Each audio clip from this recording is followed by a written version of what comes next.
എല്ലാവർക്കും നമസ്കാരം. എന്തെല്ലാം അനുഭവങ്ങളാണല്ലേ! ഇത് എനിക്ക് ചിരി വന്നൊരു അനുഭവമാണ്. ചിരി വന്നതെന്ന് വെച്ച് കഴിഞ്ഞാല് ഞാനെപ്പോഴും പറയാറില്ലേ, ഓരോ ചെറിയ കാര്യത്തിലും കണ്ണൻ്റെ കയ്യൊപ്പ് കാണുക എന്നുള്ളത് അങ്ങനെ കണ്ടിട്ട് ഒരമ്മ അയച്ചതെന്നാണ്. നിഷ്കളങ്കമായിട്ട് അയച്ചതെന്നാണ് കേട്ടോ.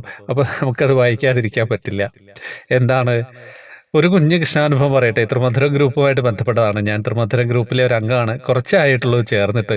ഉച്ചപൂജാലങ്കാരം പറയാറുണ്ട്. ഒരു ദിവസം ശ്രീകാന്ത് സാർ എല്ലാവരെയും പരിചയപ്പെടുത്താൻ പറഞ്ഞിരുന്നു. അന്ന് ഞാൻ എന്നെ പരിചയപ്പെടുത്തി. എനിക്കുണ്ടായിട്ടുള്ള ഒരു വിഷമം പറയട്ടെ.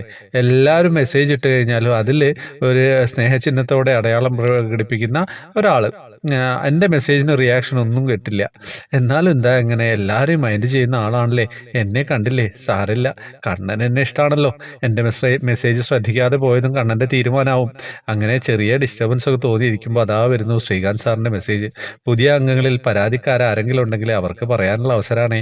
ഞാൻ പരാതിയൊന്നും പറഞ്ഞില്ല, പക്ഷേ കണ്ണൻ ഒരു സമവായത്തിന് വന്നല്ലോ, ഹാപ്പിയായി. സാർ ആ മെസ്സേജ് ഇടാനും അത് ഞാൻ കാണാനിടയായി. കണ്ണൻ്റെ സ്നേഹമല്ലേ ഇത്. അതും പോരാതെ പിന്നീട് ഒരു ദിവസം നാമം ചൊല്ലിയിട്ട വോയിസിനും ഇടും മുൻപ് തന്നെ കിട്ടി സ്നേഹചിഹ്നം. പരാതിക്കാരിയെ ആദ്യമേ പരിഗണിച്ചേക്കാമെന്ന് കണ്ണൻ വിചാരിച്ചിട്ടുണ്ടാവും. ആ റിയാക്ഷൻ ഇട്ട ആള് തീർച്ചയായും കേട്ടിരിക്കാനിടയൊന്നുമില്ല. അതിനുള്ള സമയമായിട്ടില്ല. കണ്ണൻ്റെ മായാലീലകൾ.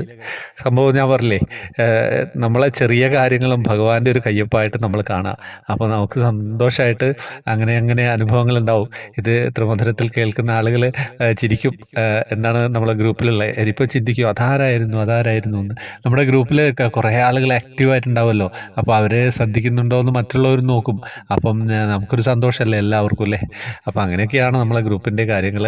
വാട്സപ്പ് ഗ്രൂപ്പിൽ വരാം, ജോയിൻ ബട്ടണിലൂടെ വരണം. 7 പേർക്ക് കൃഷ്ണവിഗ്രഹം സമ്മാനം നൽകുന്നുണ്ട്. ഹരേ കൃഷ്ണ.